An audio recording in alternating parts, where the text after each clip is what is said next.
We live? Yep, we're live. Just go ahead and share your slide deck like we did earlier. Hi there, everybody. Welcome to the CACS 2020 Fall Program. As you know, the ACS meeting had to be canceled, and as such, the CACS meeting, which has always been held along with the ACS meeting, we would have been in San Francisco, but this time we're all virtual. So I'd like to welcome all of you, and I'm very pleased to welcome many of you that I recognize in the, we have got a great audience here. So let me show you what we're planning tonight. I am currently the board chair for the Chinese American Chemical Society, and I was president of ACS back in 2013. And I'm going to share with you today, present to you today, Dr. Fan-Wen Zheng, who is our president this year, and he is a scientist at Dow Chemical in the East Coast. So we have people from all over the country with us tonight, different time zones, and so we're just going to get started. So I'll be flipping the slides for Fan-Wen. Okay, Fan-Wen? Fan-Wen, do you want to unmute yourself? Okay, I'm sorry. Can you hear me? I just unmute myself. Yeah. Okay, are you showing the slides, Melinda? I cannot see the slide. Oh dear, really? I thought you could see them. If you can't see them, you really can't see the slides? How do we then? I thought I saw the slide from Steve. What? Okay, so yeah, Steve has shared the slide, so I think we are okay. Yeah, I'm showing them for you, okay? Wait, I don't understand. I thought. All right. It's okay. I'll go ahead and share them for everybody. Yeah, that's what I thought. Okay, sorry for the technical difficulty. Yeah, thank you very much, Melinda, for the kind introduction, and good evening, everybody, and thank you very much for joining the CACS virtual meetings. This is actually our first one, so so just bear with us if there's any technical difficulty. But I think we tried our best to be online well. So it's my great honor for me to serve the CACS president this year and introduce the organizations. And also it's my great privilege to be able to share the platform with two ACS presidents, Melinda Wu and Cheng. So CACS, can you go to the slide, please? Next slide, Steve. Next one. Yeah, thank you. So CACS was founded in 1981. So this is almost 40 years ago that we actually is going to be celebrated 40 anniversaries next year. So we're actually actively planning this event. So please make sure to join us next fall. Melinda is going to talk about motto of this event. So we're a nonprofit professional organization with no political affiliation. The membership is open to everyone that are corporations in the chemistry and chemical engineering and related fields. So one of the missions for the CACS is really to bridge between the chemistries and chemist communities in Asia and America. So Melinda is going to talk about more of this partnership and the CV programs. The key activities actually we didn't put it here is that we, a lot of you know that we have a banquet during the ACS and the ARCHE national meetings every year. So we have 3 major local chapters in North America, and we're going to go through these each one. Next one, please.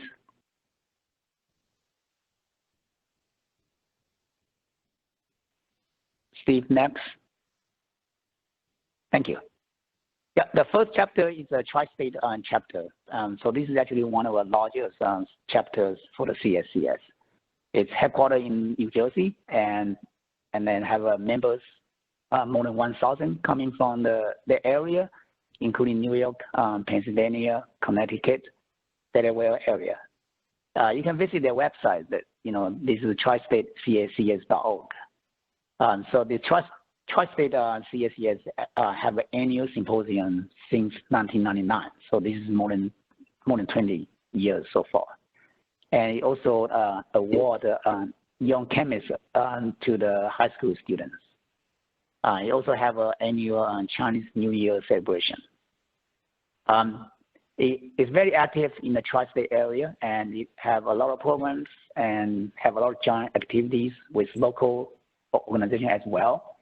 And also, many years ago, it have the IP forums in China, and that was very successful. You can see the pictures on the right.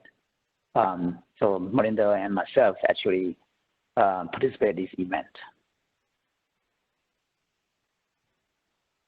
So go to the next slide, please, Steve.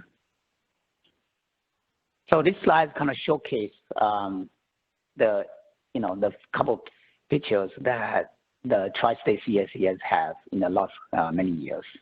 As you can see on the top left, that's the Young Chemist Award. So each year we'll select the very outstanding high school students that we give them the, which actually competitive process. We take a few outstanding, high school students to give out the Young Chemist Award. And you can see on the top right, that's the annual symposiums. So this is usually a pretty big event for the folks for networking. And you will see there's more pictures on the bottoms. This is one of the attendees from my colleagues from Dow Chemical. And on the left bottom, that's the New Year parties. So this is also well attended. So it is a very good opportunities for people to network. I think CACS, is famous not only just for chemistry, but also a lot of networking and also food. Next, please. So now I'm moving the skill to another chapter. So this is the Great Lake chapter. So the headquarters in the Chicago, Illinois area, and it's have members from a lot of Midwest states, including Indiana, Wisconsin, Illinois, Michigan, Minnesota, Ohio, and Iowa. And it's have more than 300 active members. So this is coming from professionals from the nearby industries and also universities. And it also have an annual conference, mostly in Chicago area, in May. So this is since 1997. So this is 23 years so far, still continue running. And we usually have a pretty good speaker from local industries and also student presentation, from the area. And if you're more interested, that you can visit their website. It's a greatlakecacs.org, and you can find those guys in LinkedIn and WeChat groups. Next, please. So this slide showcase the Great Lake chapter's activities. You will see on the top left, that's the annual conference a couple years ago, and they also have a job fair. You can see, that's open to everybody. And then they also have summer picnics, and then also these, student research presentation contests they have running for many years. Next, please. So this final chapter is the Southwest chapter. So this is headquartered in Houston, Texas area. But basically, it's open to the the nearest close state as well. So again, this is very active. So have more than 300 very active members, and mostly in the chemical and the petroleum chemical industries, and also membership from universities such as University of Houston, Rice, Texas A&M, and Lamar University. So it's also have a very interesting programs for the seminars and for the graduate students, research excellence programs, and also have the president scholar, high school for the high school students. Next slide, please, Steve. So these slides basically show you the activities that the Southwest chapter have. So you will see this is a couple years ago. There's a big spring meetings and banquet. So this is actually joined with the ARCHE meetings, and you will see they also have the spring picnics. So it's well attended. And Melinda will actually visit there a couple years ago, and with the local leadership. And I think that's a pretty big event too. Okay, I think I'm probably going to turn. I think can you go to the next slide, Steve? So here I'm going to turn over to Melinda. Back to Melinda. Okay. Well, thank you, Van Nguyen. So as you saw from Van Nguyen's slides, there are many opportunities that if you join CACS. I have listed here some of the benefits. And in fact, if you go to our website, we've now wanting to be more inclusive. You could become friends of CACS. It's not just for Chinese scientists. It can be for friends of CACS. So we believe in fellowship and community, leadership skills and training. As you could see, there were many activities geared towards young students and professionals, but there is help in career development, professional development, mentoring, and a great way to find out about new opportunities with networking, the job and research opportunities. And there are opportunities for recognition, as you saw in some of those slides. And very importantly, we believe in collaborating with other professional organizations. And I'll share with you some of what we do with ACS, but we've worked with other Sino-American organizations in our different activities. But most importantly, it gives CACS a collective voice for having impact and advocacy for having things that we feel are important.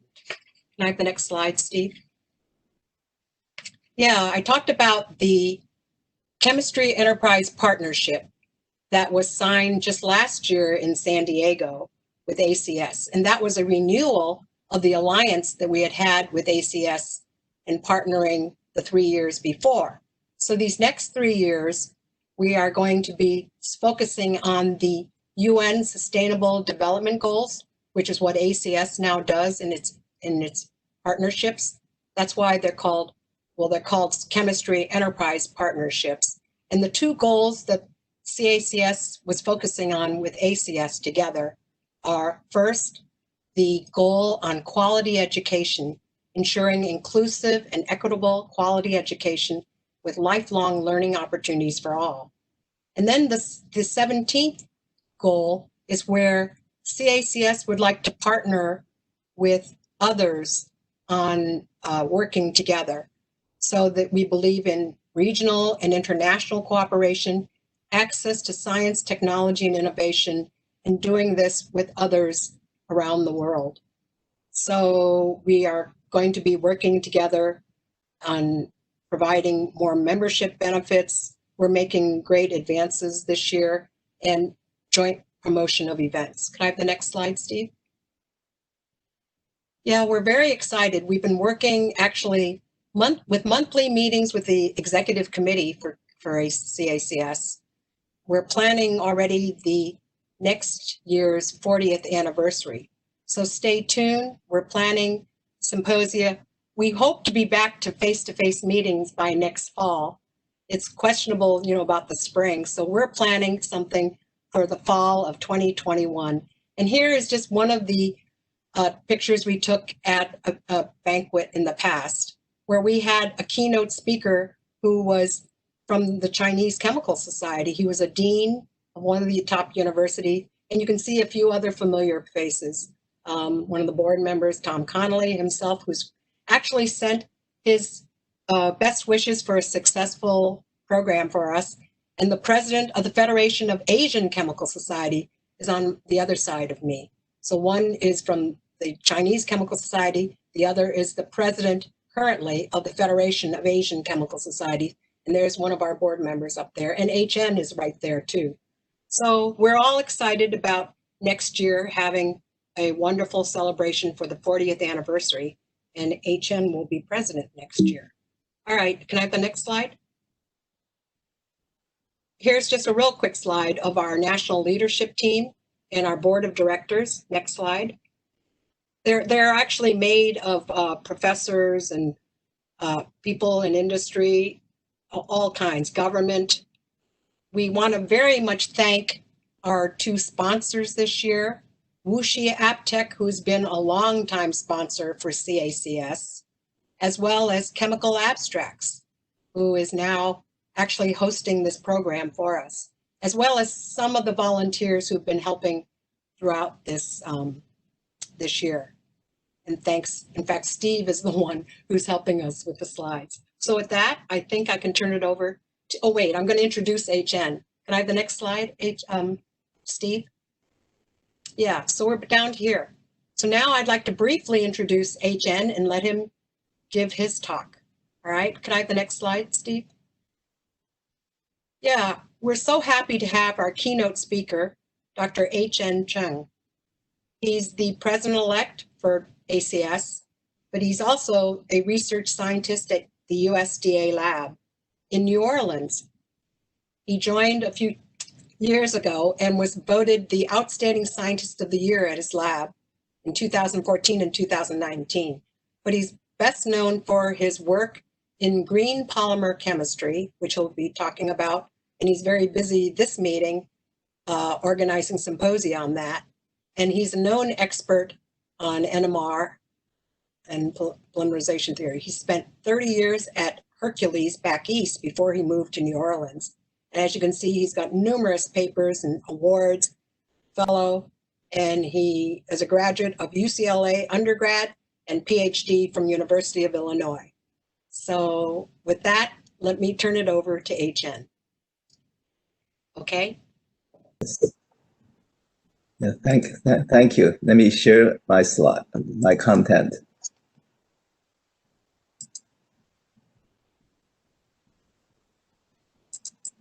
Let's see. There it is.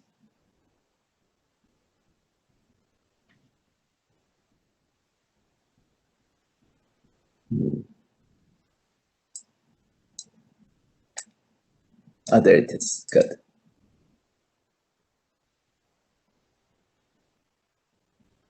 Yes, fantastic.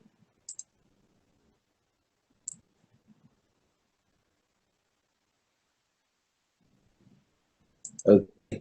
Hey, thank you so much, Marina and Fang Wen, inviting me. I'm glad to be here. Today, when they invited me, they asked me what I would like to talk about. I thought it would be something of interest to all of us. And really, chemistry is really the field that unites us all. So I think if I give you some idea in terms of my personal view of what the future can be for chemistry, perhaps this will be of interest to you, and I certainly will be welcome input you have. Now, this is the future pursuit of chemistry is a play on words, because the word pursuit can mean two different ways. One is the act of pursuing means a quest, looking for something, searching for something, chasing after something, or it can be an occupation. Yeah. So what is chemistry can be interpreted both ways as well. Chemistry is a wonderful occupation. It's essential.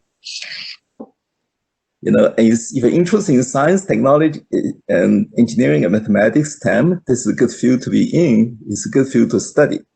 It's also a good quest, a good thing if you enjoy learning. It's intellectually challenging and stimulating, and it's inherently fascinating. It's rich in content, diverse in scope, and clever in its method. It's certainly relevant in our daily lives, from food, clothing, health, to industrial development and economic growth. So we can think of chemistry looking back, the history of chemistry in many ways. The history of the civilization of mankind is the history of chemistry in terms of study of matter, its properties, and its changes. If you look, this is what I'm sort of a student in history, I'm an amateur in that, but I enjoyed it. If you look at the history of human civilization, those 5 stages, in my view, are the most significant. The use of fire. You see, without fire, the fire is the one that enables us to have the nutrition. If you have food that's not cooked, eating uncooked food, only 10 to 30% of food is absorbed by the body. If you cook it, 70 to 90% of food is absorbed by the body. Therefore, the invention of fire enables human beings to be better nourished, to grow the brain, and also we don't want to be running around all day consuming food. The agricultural revolution, and of course, fire is related to chemistry. We know fire creates all kinds of chemical changes. Agricultural revolution is a key change in human behavior. Before that, people have to forage for food. With agricultural revolution, people can grow the food together. There's villages can form. With villages, you need leaders, you need a community, you need a society. So that's where civilization really gets started.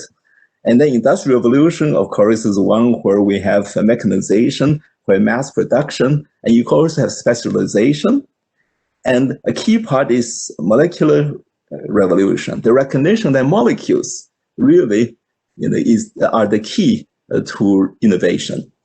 So, and of course, you can see agriculture is certainly related to chemistry. Chemistry has to be used in order to process the various grains and produce or even meat.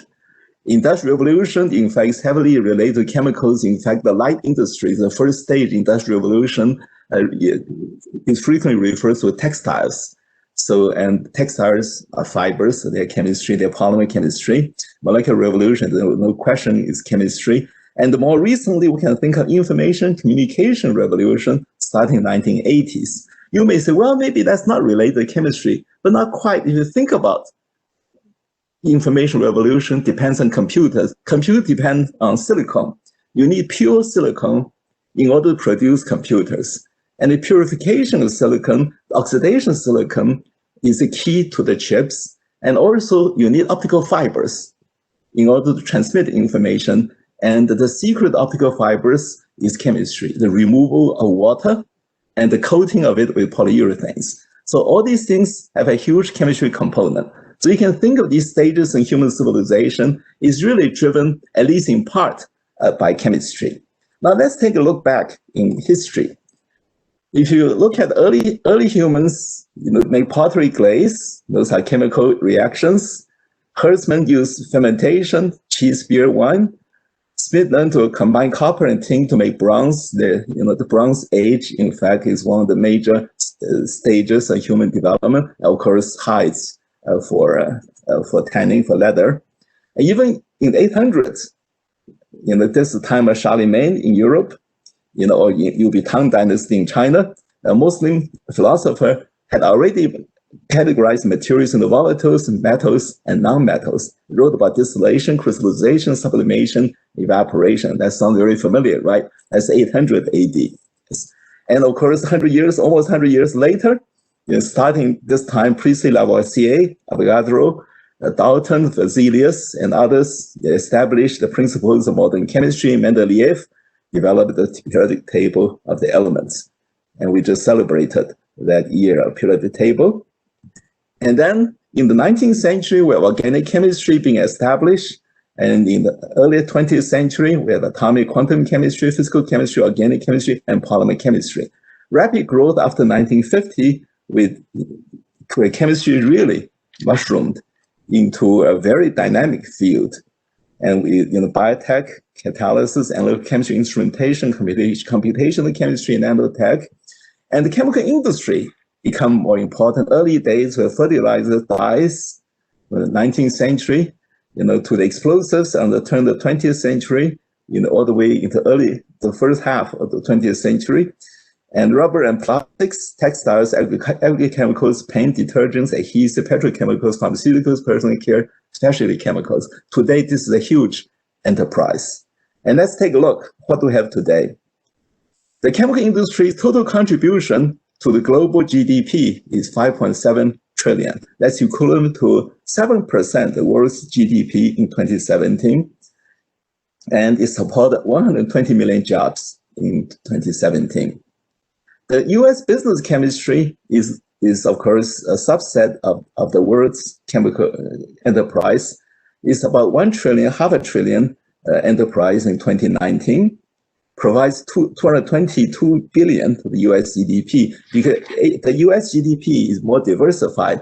The chemical industry only contributes 1% total, which supports over 25% US GDP, because chemistry can pervade other things.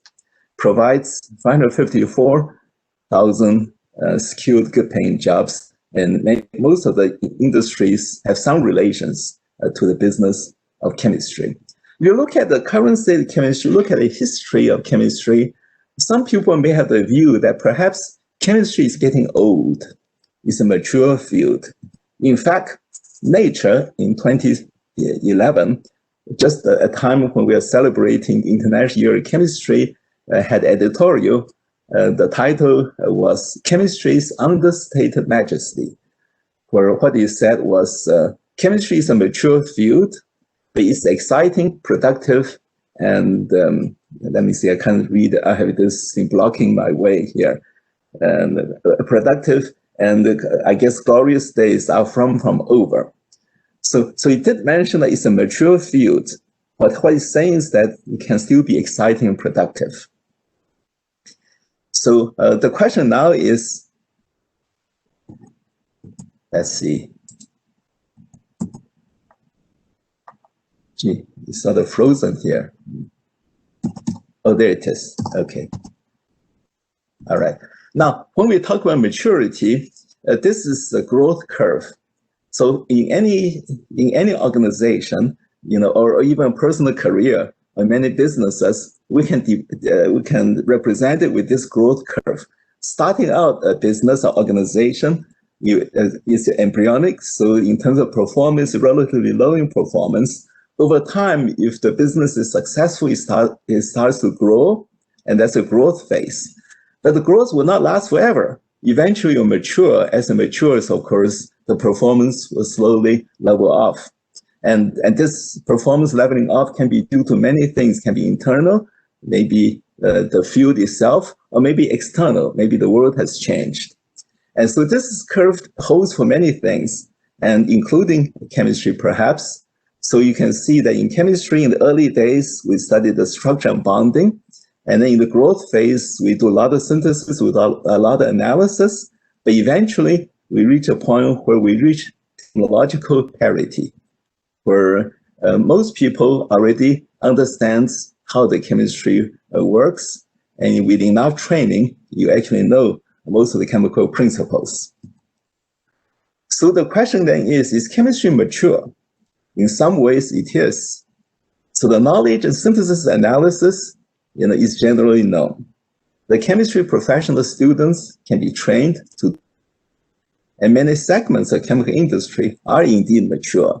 For example, commodity, industrial chemicals, fertilizers, paints, the textiles, and many other fields are indeed mature. And there's no secret to running them, in other words. So there's the technical parity. Anyone with the capital, with enough money, with the know-how can do it. But then the question is chemistry growing? Well, in some areas are indeed growing. For example, nanotechnology is still going strong with many opportunities. Biotechnology affords further opportunities for chemistry, and this is growing very fast. For example, CRISPR-Cas9 technology has generated tremendous amount of opportunities in the biotech area, and even in the future, additional growth is still possible and very likely. Many other areas include energy storage, catalysis, self-assembly, sensors, organic, electronics, sustainable green chemistry. These are all growing areas. So there are some areas that are mature, some areas that are indeed growing. we can think of chemistry in this spectrum here. So we do have known art that's more mature, and we do have another new art, that is growing, and maybe somewhere in between the growing. So this whole spectrum, although maybe heterogeneous in terms of its growth potential, can still support lots of jobs.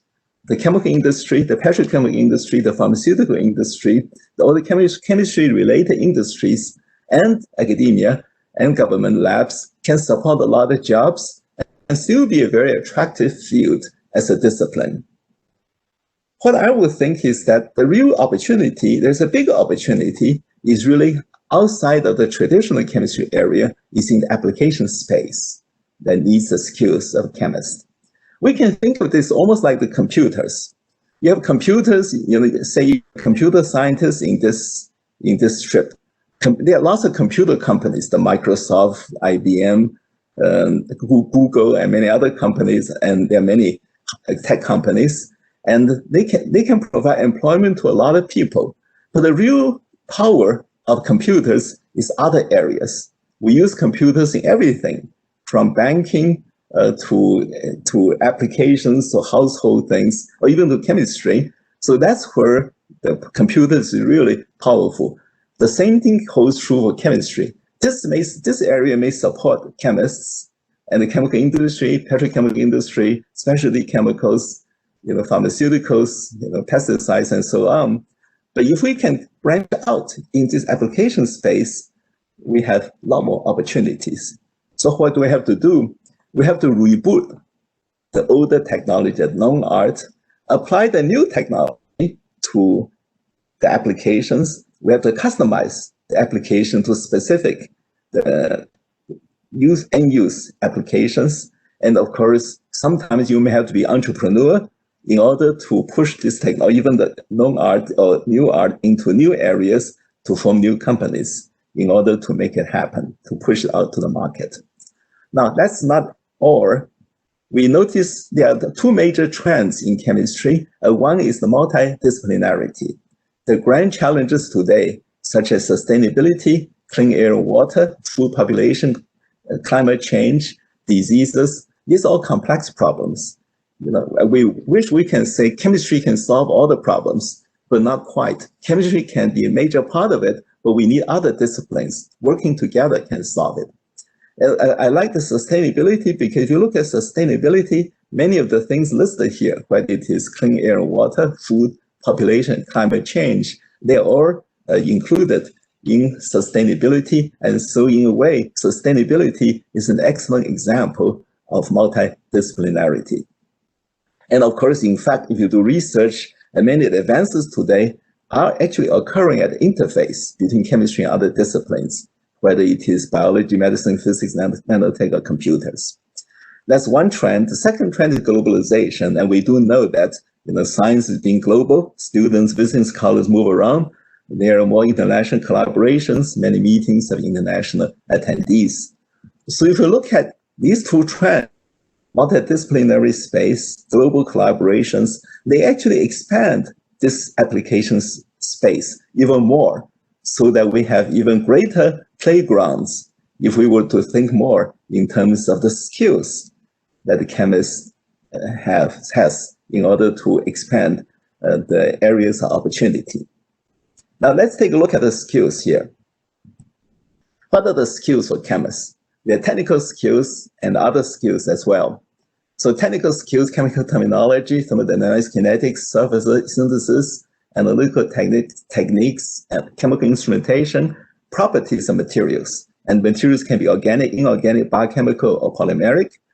Safety, safe handling of chemical materials, and specialized lab techniques and skills. If we do a PhD, we frequently have to learn specialized techniques, whether it's high vacuum or the ability to make biosensors and make films, membranes, and so on. These are highly specialized techniques. So those are, of course, our particular strength. There are other skills we learned being a chemist. Many of them are soft skills, but they are still very important. And we use those skills as well.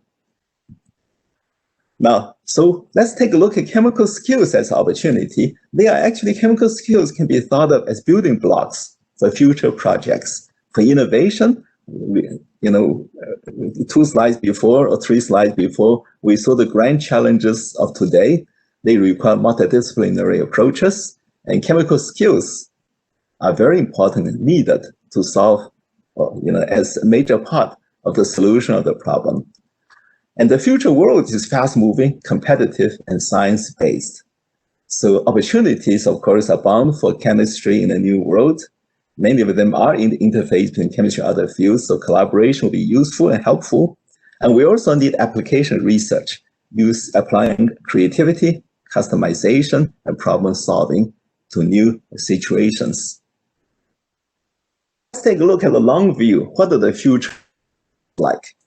So I got this from New Scientist in 2074, the world in 2076. So we're talking about 50 years down the road. What does the future world look like?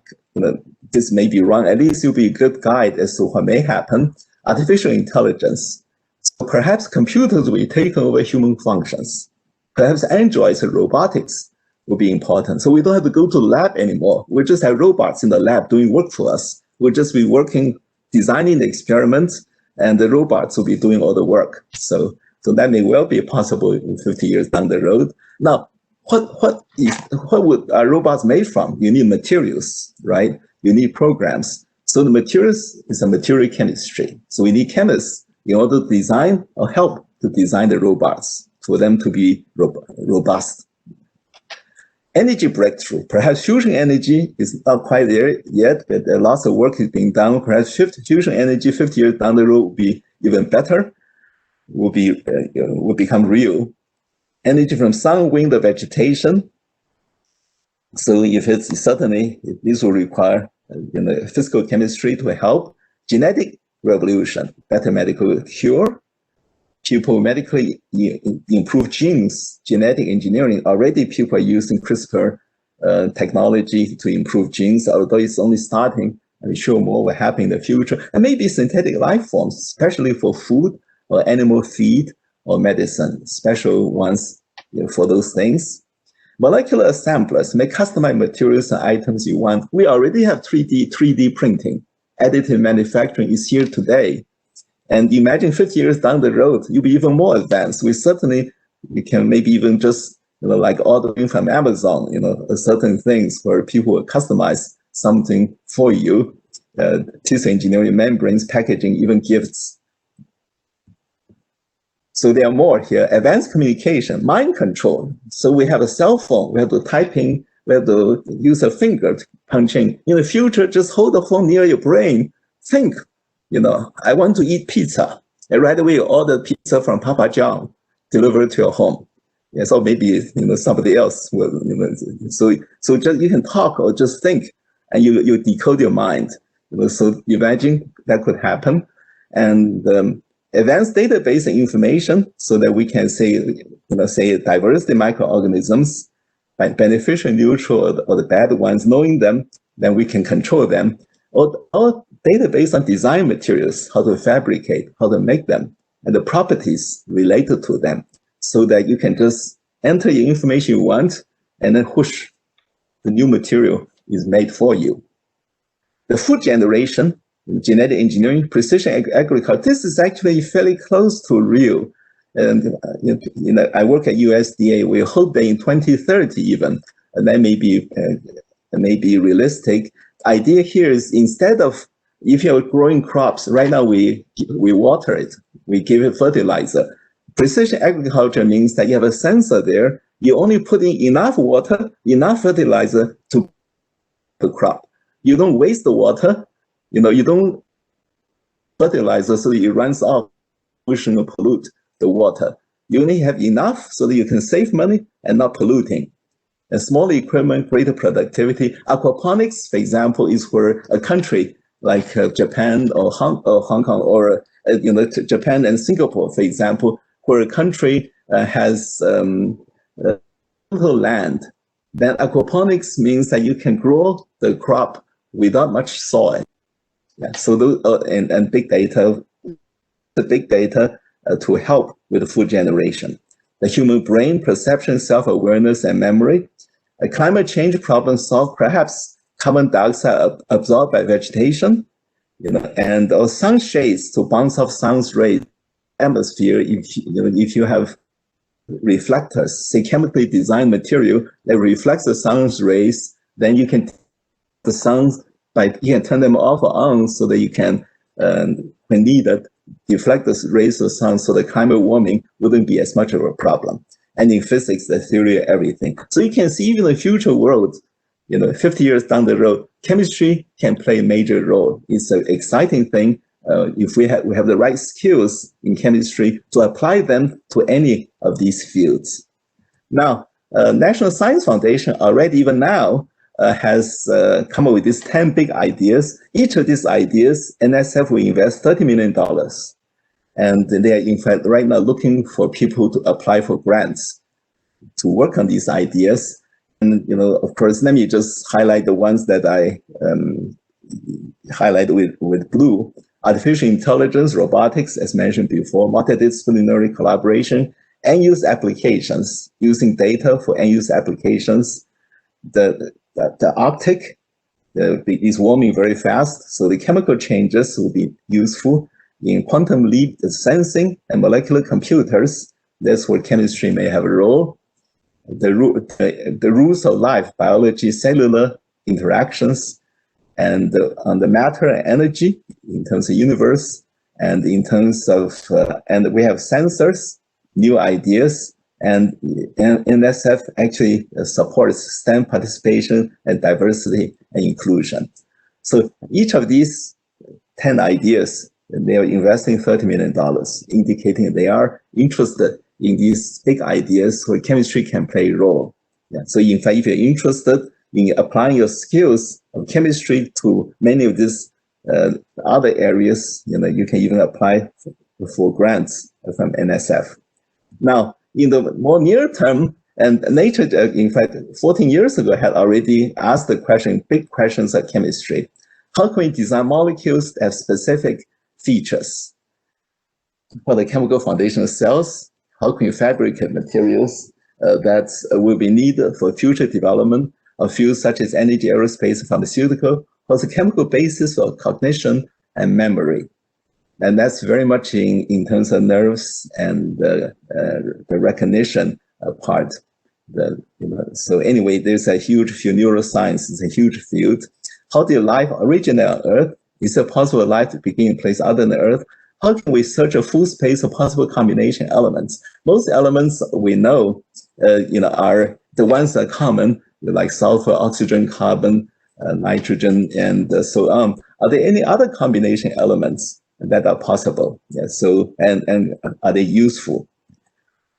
And human health, like new drugs, diagnostics, and right now with COVID-19, we know that, as much as science or medicine is advanced, a new disease can create a lot of problem for us that we are scrambling to learn more, try to control or to cope with. The design molecule specific features are dynamics, better materials, cheaper, lighter, and more functional. Sensor technology, whether it's chemical, biochemical, nanotech, and energy areas, and more efficient, cleaner source of energy, catalysis, clean water, and sustainability, the use of bio-based materials, reduce energy usage, reduce waste, reduce hazards and risks. Actually, these all areas highlighted in green can be classified all under sustainability, as Marinda mentioned earlier about UN's 17 Sustainability Development Goals, and those are all incorporated in those sustainability goals that UN has adopted back in 2015. So if we look back at this figure again, the growth curve again, we mentioned earlier that chemistry started out having embryonic growth, and now in some areas is becoming mature. So the trick, therefore, is while the field is becoming mature or partially mature, is find new opportunities in this area so that we can now return this field back here so that this just like duplicating the curve, can grow again, go back again, and go to another growth curve. Basically, we need to reinvent the profession. And how do we do it? And I think we already covered it. You say we can use innovation, we can use application. If we apply the chemistry and the skills of chemistry to areas outside the traditional chemistry areas and do more of it, now we can really grow this field, just like computers is growing itself outside the computer areas, chemistry can grow itself outside the traditional chemistry areas and go to even greater heights. Multidisciplinarity, for example, sustainability is another good area. So now we can, using new chemistry, rejuvenate chemistry, and also give chemistry better publicity in the eyes of the public. Collaboration, certainly, because it's a quick way to get things done. And international development, we mentioned earlier about globalization. Yes. So here just a quote about collaboration, that most great learnings happen in group. Collaboration is the key to growth. So Kenny Robinson is a well-known, he's retired now at Warwick University, and he's author, prolific author, and he was knighted by the Queen. Yeah. So the key here is a collaboration. Now, coming back to my theme, thank you for your support. I'm pleased, honored to be ACS president-elect. And for the theme I have for the presidential succession is the theme is growth, collaboration, and efficacy. And the key thing here is growth, because in a competitive world, any organization has to grow. If you don't grow, other people will grow, and you'll be falling behind. So at least you should target growth. You may not grow in the end. At least you will be there together with other people, so you can be competitive. So what are the possibilities for growth? I mentioned already the 4 things: innovation, application R&D, entrepreneurship, industrial engagement. They are all in the general area of innovation, sustainability, collaboration, and international development. Of course, we need continued public and government support. Now, each of these areas is huge, and we can put a lot of effort, a lot of work into this. So in my presidential year, I will only make a small dent, hopefully, at least catalyze or help to catalyze some of the things here. Already ACS has lots of things going in this direction. Hopefully, I can give it a little bit extra push here. And I'll give you a little bit of update in terms of what has been done and what will be done. And in sustainability area, and certainly advocacy for sustainability is important. We need to educate the public and educate our neighbors and everyone concerning the need for sustainability. And I've written 2 articles, and more will come. And I'm organizing one symposium. Well, we just finished today. Actually, it's called Sustainable Green Chemistry Bench to Market. It was we have 6 broadcast sessions, Monday, Tuesday, and Wednesday, and I'm planning for basically one a year. So one this year will be virtual, and the next year will be in San Antonio in 2021. The key emphasis will then be agriculture, food, and basically food, water, energy nexus. And in 2022 in Chicago, the main theme will be polymers and sustainability. So that's the symposium. And I'm editing a book right now on green polymer chemistry and sustainability. It's almost finished. In fact, I just need to write a preface and a chapter 1, and then I should be able to complete this book next month, if not earlier. In terms of innovation, industry, entrepreneurship, and Luis Echegoyen, the ACS president, and myself, we've been working with Colloid Division. Hopefully next year in San Antonio, we'll have an industrial academic dialogue. And again, helping to bridge the industry academic research. It will be useful in academic research to have industrial linkage so that there is a more possibility to commercialize those innovations in academia. And with the help of ACS staff, we are now arranging to have entrepreneurship training. This will be with Jim Skinner, a small chemical business, Diane Schmidt, BMGT, with the co-sponsorship of Corporation Associates and Committee on Technical affairs. The dates will be October 28th and November 5th. If you guys are interested, this will be ACS webinar. You'll be free. And so you're welcome to listen to it. The key thing here is that in chemistry, only 10% of the entrepreneurs are successful in chemistry. And by providing more training, we can increase the number. If we increase to 20%, that is still a small number, but it will certainly increase the number of successful entrepreneurs in the process. And I'm planning a large symposium, presidential symposium in Atlanta ACS meeting, and your innovation, industrial, academic, government collaborations. We have all these different sessions: innovation, entrepreneurship, industrial collaboration opportunities, tech transfer, and case studies. We have a number of divisions and groups, corporation associates co-sponsoring it, and proceedings possibly also as ACS symposium book. And now in the areas ACS international efforts, I certainly believe that we should continue to have the international collaboration. And I will be participating in a chemistry on campus event. Well, I'm supposed to go to Germany with the COVID situation. You'll be virtual. And likewise, this will be a virtual symposium, Environment Energy Symposium Brazil, on November 20. You'll be virtual. I'll be giving the starting and the ending talk, and I'll be giving scientific talk as well. And I'll be visiting, hopefully next year, I'll be able to visit international events and partners, including the 32nd CCS, the Chinese Chemical Society Congress, April 2021. It's supposed to be in May of this year, but because of COVID, it has been shifted to next year.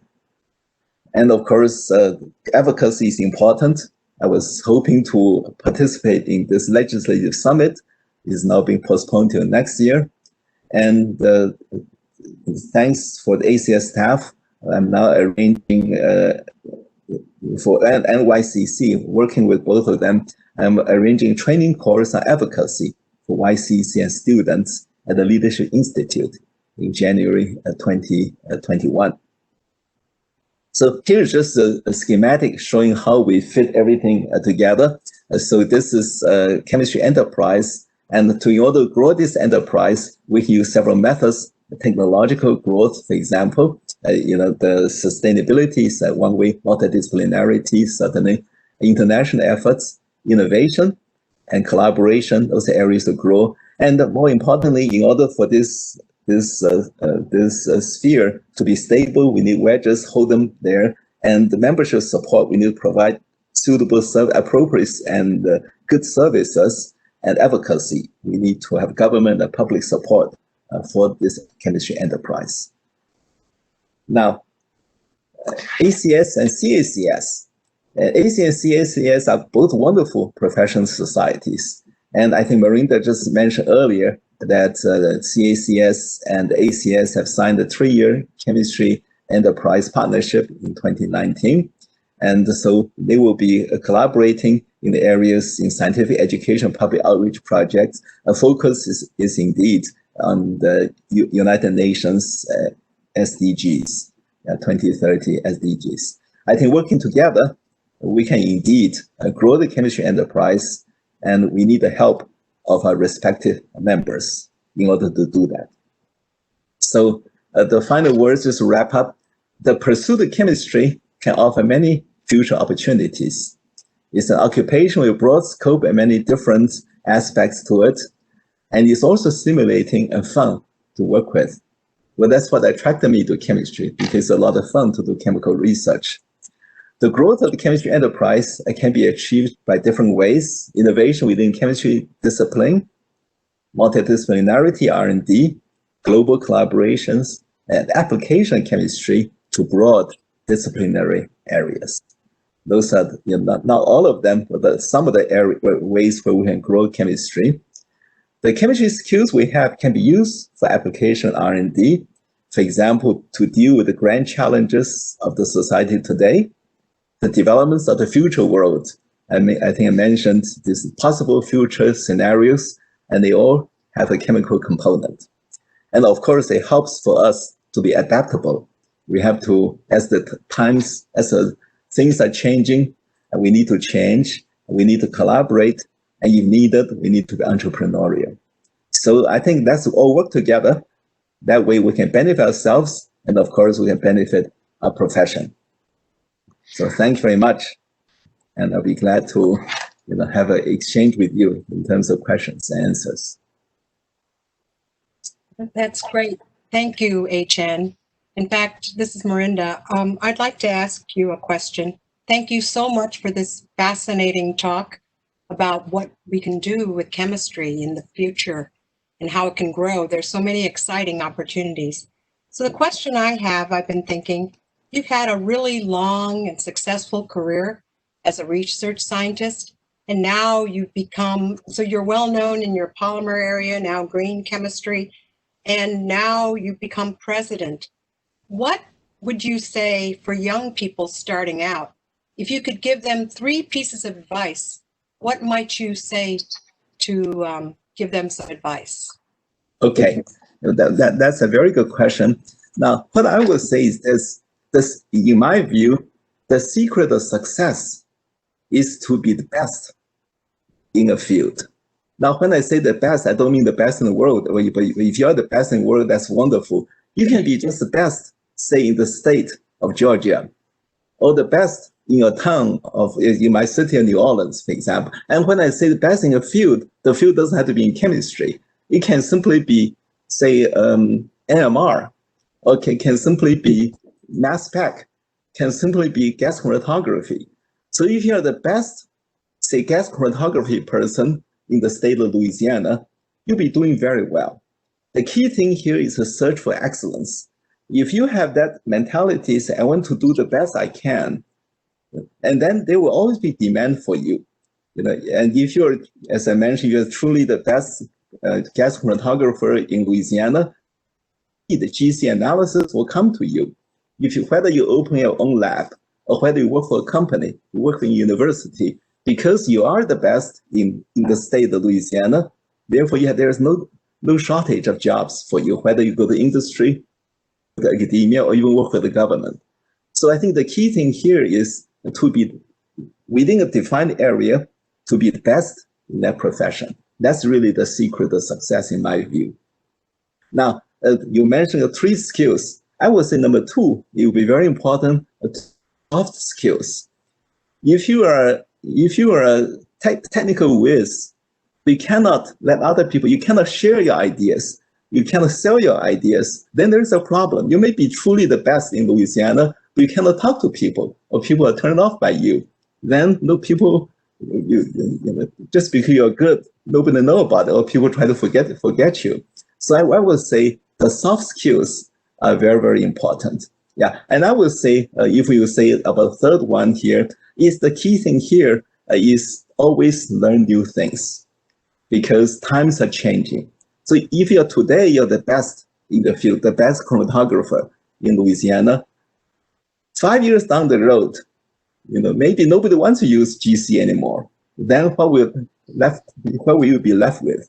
So even though you may be best, you have to keep on learning. You have to keep on adapting. You have to keep on changing. So I would say those are the 3 things in terms of looking for career, not only for younger scientists, even for more, for veterans. Those are generally applicable. Okay, thank you. Those are all really 3 great things to keep in mind for people starting out in their careers. Well, thank you. So Chuan, you're looking to see if there are questions. If not, I have a couple more. Do you have any? You have to unmute yourself. Okay. Okay, well, I have another one then, HN. You were reviewing the history of chemistry, and you were talking about the rapid growth of chemical research after 1950. Yes. What do you think the reasons were for that rapid growth starting in 1950? Yeah, okay, that's a very good history question. And after the war, the U.S. Vannevar Bush at the time after the war actually set out a coherent policy for the U.S. So National Science Foundation was a major part of it. So the idea here is that you have coherent policy which can enable the US to grow in a logical, supported fashion. So as a result, and now all of a sudden, we have more support for science from the government. And of course, after Sputnik in 1957, there's even greater support. And that really stimulated a tremendous amount of growth. And it's just like in economics. You have M1, you can multiply, and then you can have, you have even greater return as a result of it. And of course, as more things are being discovered, even, it's like snowballing. So that now all of a sudden, all the different fields start to mushroom. Yeah, and so from 1950 all the way until easily 1990, I would say would be probably the glory days of chemistry, not only in academia, also industry. It's 1950s where, the Ziegler nanopolymers started coming in, where all kinds of new plants are being made, and the cellophane is being replaced. All the plastics are taking over a lot of the different things. And so that's where the greatest growth happens. Now, after 1980s and 90s, I think the companies have become a little bit more cautious. So instead of investing heavily, they tend to be more selective. And now, as we know, they tend to, many of the so-called far-out research or fundamental research tends to be less explored in industry. And in academia, of course, it is still going on strong. And so we do see, in fact, many of the innovations occur in smaller businesses these days. Right. That's why it's great that you're offering entrepreneurial training with the ACS webinars, because Right. It's changed so much over these many years. I mean, both you and I have been, in industry for many, many years, and it's changed, like everything's changed, as you pointed out, with the history of chemistry. So for young people just starting out in chemistry, do you have some other thoughts? For example, if they want to do something with computer science, can they, I guess there are lots of things they could do. Well, that's right. I think for young people coming out, I think the key thing here is for them to define a little bit in terms of their career goals. Right. And I think, you see, if you don't know where you're going, you're not going to get there, right? So it's very useful early on I've dealt with younger people frequently, having panel discussions in careers. Frequently the question is, some of them may not even know what they want. I think it'd be useful to define what you want in life. What kind of life would you like? Yeah, and what kind of life would be satisfying to you or to your family? And so that's probably the first decision they need to make. Now, once they make that decision, okay, I do want to be a chemist. I do want to become, a medical doctor. I do want to become, engineer, for example. Now you can set a path forward. Now you have a direction. Now you can, just like planning. I mentioned the U.S. was able to grow very fast because U.S. had a plan after World War II. So as a result, everything went well. You really need a plan. It's the same with a career. If you have a career in science, you don't have a plan, you just hopefully you may get lucky. Maybe you do get lucky, but the chances are not as good. It's much better to have a plan, to know what you want. If you're not sure, talk to your friends, take some courses, and just find out as fast as you can, and then and we'll figure it out. And I'm sure, in chemistry, for example, we know what will be needed. There are a certain number of courses. And even now, we, as I mentioned earlier, we have to learn. It's really a lifelong learning process in chemistry. It's a wonderful field, but the field is growing very fast, just like biotech, just like high tech. So we have to keep on learning. Yeah. Now, if you don't want to learn, if you say, oh, that's too much learning for me, then maybe it's better to be an accountant. Yeah, because in accounting, a creative accountant is a bad accountant. So in accounting, all the accountings have a standard. The NASB, the National Accounting Standard. They don't change very much. So you want to study something, you don't want to change, study accounting. Because it doesn't change as much. But you want to study something that's changing, is more dynamic, more exciting. Chemistry is a good field, but you have to keep on learning. Yes, that's very true. That's true. I think you've given us a very inspirational talk, about things that made it fun for you and how you keep learning. I believe I absolutely agree with all the recommendations you are making.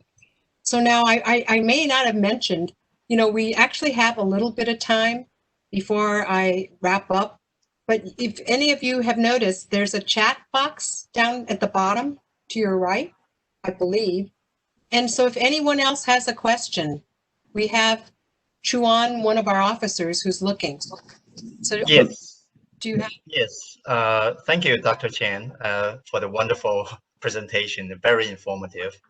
Now, we do have some very interesting questions from our online audience. So, okay, so here we go.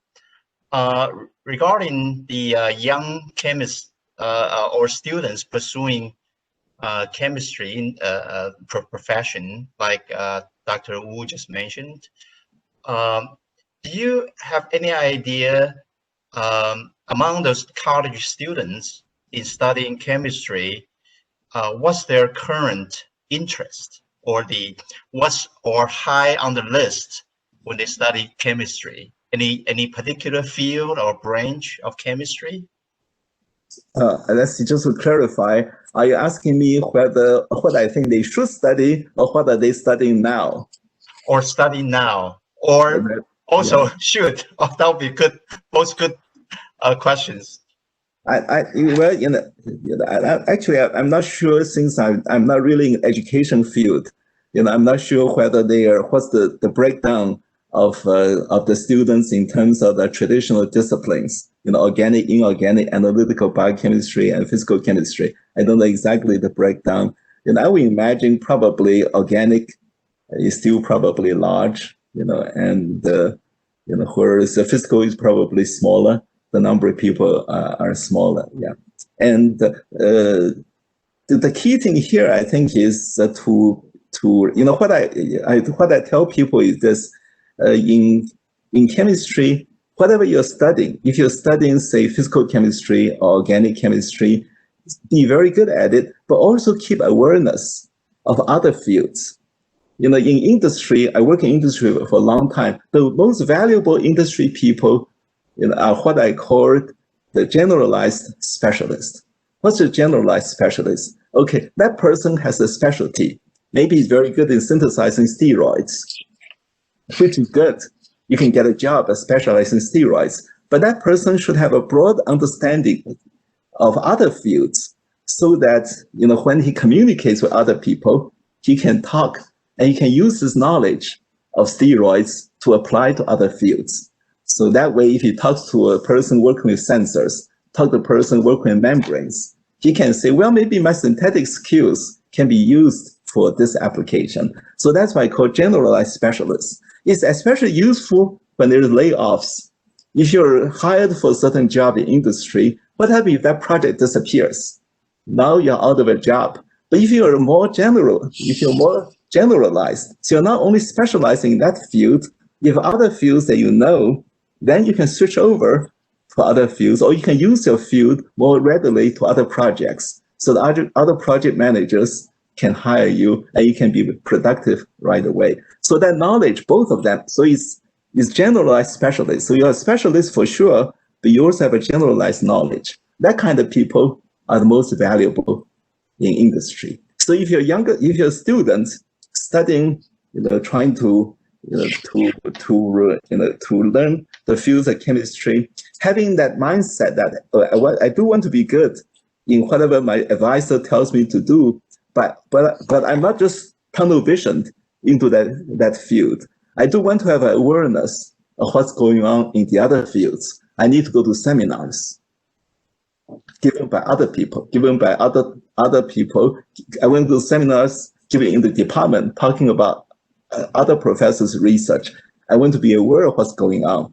Now, if you do that, now you have broadened your background so that if you go to industry and people talk about, I don't know, you talk about a new device, or new biosensor, for example, at least have some awareness. You may not be expert, at least some awareness so that you know what they are talking about. Yeah. So that's important to have that general knowledge. Yeah. So that way, even as you're studying as an undergraduate, even if you're studying your main field, you have general awareness of the other fields. So that can also give you more options. Yes. Yeah. And probably is a very interesting follow-up question to what you just answered. So you mentioned that science is increasingly multidisciplinary. As a chemist, we can work in biology and medicine, for example. Could you talk about what prevents people in the other field, biology and medicine, to work in chemistry? So Okay. Are we facing competition from them or not? Well, that is possible. Let me talking about history. In the 19th century, there's a famous philosopher called Herbert Spencer. Herbert Spencer is an epistemologist. Epistemology means the philosophy of knowledge. Yeah, and he's a philosopher. So he, even back in 19th century, he grouped knowledge in terms of the highest is mathematics, physics, chemistry, biology, psychology, and sociology in that way. You go the more, let's all face it, if you and I as a chemist trying to study pure mathematics or study elementary particle physics, it's going to be much harder. In other words, if for any field, from higher field going to lower field is easier, from lower field going to higher field is harder. It's easier to study chemistry and for chemists to study biology than vice versa. For biology to study chemistry is much greater barrier. For chemists to study physics, it is much more barrier. Yeah. So idea down in terms of the hierarchy is easier, going up is much harder. If you have a sociologist trying to become a physicist, forget it. It'll be very, very hard because the distance is very different. So in that way, it's easy to become a biologist. It's harder for a biologist to become a chemist. Now, it's still possible. I mean, I'm talking generalities. Obviously, if you take individual person, that person may be so brilliant that he, even a biologist, tremendous mathematician, you see. But these are generality. In general, it is the case. So it's easier for a person, higher up in the hierarchy to go down than the person lower down to go up. Yeah. So in that case, it tends to be harder for a biologist to become a chemist. We know very well that there are lots of people who want to go to medical school. Yeah. And you can go to medical school as a chemistry major, you go to medical school as a biology major. And there are a lot more biology majors than chemistry majors. Right. Okay. In your talk, you mentioned opportunities in application space beyond traditional chemical industries. Yes. Could you offer some examples that are already happening as we speak in terms of the new technology or new knowledge being applied for in an industrial setting? Okay. Yeah. In fact, I'm glad you mentioned. I just came back from my the Polymer Division's award reception, and the Professor Jeff Moore at University of Illinois gave the keynote speech, and in which he talked about mechanical energy versus chemistry. Basically, he's taking chemistry and polymer chemistry, applying it to mechanical aspects of it. So, for example, you have a polymer that's self-healing. So if there's a crack in the polymer, if you have a plastic that cracks, it's not very good anymore, right? You have to throw it away because it's a polymer that cracks. But what happens if it heals by itself? You see, and that would be self-healing part. likewise, if you have a polymer is such that you can be flexible and can change its nature, like a stimulus responsive polymer. Therefore, you have a lot more applications. And by combining special property of polymers into areas of mechanics, it is an application area. Now, the research obviously is very novel and very much at the cutting edge.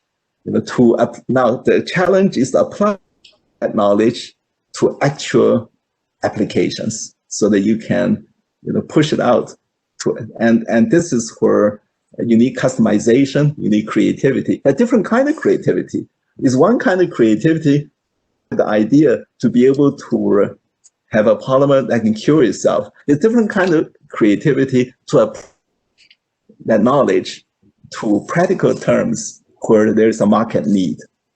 Yeah, as we know, in research, there are two approaches.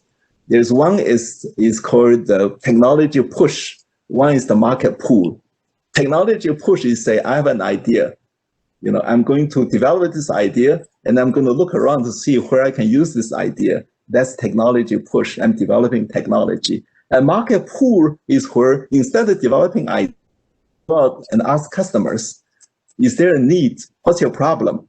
The customer, a potential customer may say, well, I need such a thing. I need something, that doesn't do this, doesn't do that. So you find out, say, well, since this is a market need, if I were to develop something, are you willing to buy it? And for how much you're willing to pay for it? And so the person say, well, if you can develop such thing, I'm willing to pay $2 a pound for it. And you say, you take this idea, ask more people, and you got a consensus that if I develop this thing, I have at least 5 customers willing to buy it for $2 a pound. Now I go back to the lab and develop this thing and sell it. Now you already have 5 potential customers. Go back to them and say, well, remember last year, I came to you, now I got a product. How about you start buying it from me? You see, and that's called technology pool. And so actually in industry, 90% of research is done through market pool. Only 10% research is done by technology push. The reason is if you just have technology, you're just pushing forward, the chances are not as good. Of course, in real life, you need both. Basically, if you're a director research, you have to look at the big picture. You need market pool, but then you also need new innovation. So you need a combination, a portfolio, of projects. And so now talking about application areas is the same thing. You look for the opportunities in application areas. What is big? What is the big opportunity? Is this something I can do something about? Invent something. Or alternatively, you may have something really new, like I mentioned, the Professor Jeff Moore, self-healing mechanical polymers. Now you have to think about market areas where I can use it. So both approaches are useful, but these are the ways whereby we can penetrate into the application areas. Very good. So we also have a Jeff in our audience asking a question regarding the chemical industry, the impact of the chemical industry in environment and the human health. So here's the question. So Jeff was talking about there are 2 wedges holding chemical industry or enterprise stable from public and government. But he was talking about a current movie in 2020 this year, Dark Waters. Speak to the environmental or health impact of, he was referring to from the Teflon manufacturer. So the question is, in order to keep the public support strong for the chemistry, how can we recognize environmental concerns and responsibly engage the general public to support chemistry and the chemical enterprises? Yeah, I think this is indeed the challenge that our chemistry enterprise is facing. And this is the reason why sustainability is now so important, because in fact, many industry even today are subscribing to the sustainability. And I know, certainly American Chemistry Council, is very much in support of green chemistry and sustainability and the we care type of movement. And the reason is we know that many of the older technology and older products do have the problem designed back in the 1930s and 40s. There is less of a concern about the environment. Many of the things are new, and the regulation wasn't like what we have today. And so many of the products and processes are not as well designed or not as well equipped to handle the more rigorous of the environmental regulation today. And so they do need to be revitalized. We need to revisit many of these processes. We need to upgrade them and come up with new ways. And sometimes we even may have to phase out old products and come up with a replacement that's greener, that's more sustainable, that's more eco-friendly. So I think this is really part of what sustainability is all about. That's what UN, that's why we have, this is the problem not only in the United States, this problem is the whole world has this problem. And the chemical industry in the world is facing the same thing. And we really need to develop, even for existing processes, more sustainable, greener methods. And certainly for new processes, we need to take into account the life cycle analysis, the greenness, the eco-friendly, the environmental impact of these materials in order to, it's just basically better stewardship. So if you're in a commercial company trying to produce a product, and we need to pay attention, not just produce a product, but make sure that all the byproducts formed. Are there any byproducts that may be harmful? And are there any, in the process, are there any solvents or any toxic materials being used that's being discharged? Yeah. So I think already people are now more aware of it. For example, I was in the pulp and paper industry for 7 years. And pulp and paper industry used to be a big polluter, of water, because, as you process the paper, what's left over, the black liquor and all the process are very dirty water. And, when you emit them into the streams, the streams get very dirty and all the bacteria grow on them. But now virtually all of them today are in a closed system, so that all the water generated are being recycled and being reused, and they're all closed. And all the inorganics they cannot use, are specially treated. They either put it in a special place, or they are, many of them silicone and materials, so they are not as bad. So almost all of them that way. So I think many industries are dealing with that, and we just need to continue doing that. And so this is actually a great opportunity for young people. Young people are interested in going to career. The idea is that there is a great opportunity in remediating the problems of the existing processes, and also coming up with newer process as a substitutes for old products. The fact that we have old product means that there is a market need. So if there is a market need, at a product that can satisfy a market need, then why, you have a ready success. Yeah, so that would be a good way to go about doing it. It's an opportunity as well. Absolutely. In fact, I'm looking at the time. We still have, I want to first of all thank HN for a fantastic talk, a fantastic evening. I think we would agree there's a lot of opportunities for young people, for older people, a lot of opportunities for chemists and chemical engineers and working with others in other disciplines. I'd like to show the last slide because I want to thank HN. Could you, Steve, put the last slide on? Because in a few minutes. No, is this it? Yeah, is that okay, HN? I think there are no other questions, right, Chuan? I think that's about it. Yes. Right. I'm looking at the time too. So if there are no other questions, HN, thank you for a fantastic evening. You had lots of questions and a fantastic talk about, all the wonderful things that chemistry can do in the future.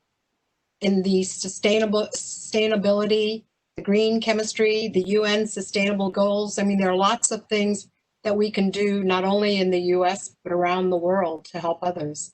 So let me show the last slide, Steve, who passed that?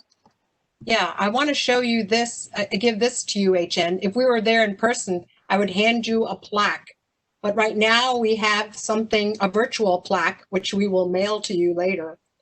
The CACS wants to honor you, HN, for giving this fantastic keynote speech on the future pursuit of chemistry at this fall virtual meeting. And it's given by Van Wingen, the president, and myself. Thank you, HN. Well, thank you very much. Yes, I appreciate it.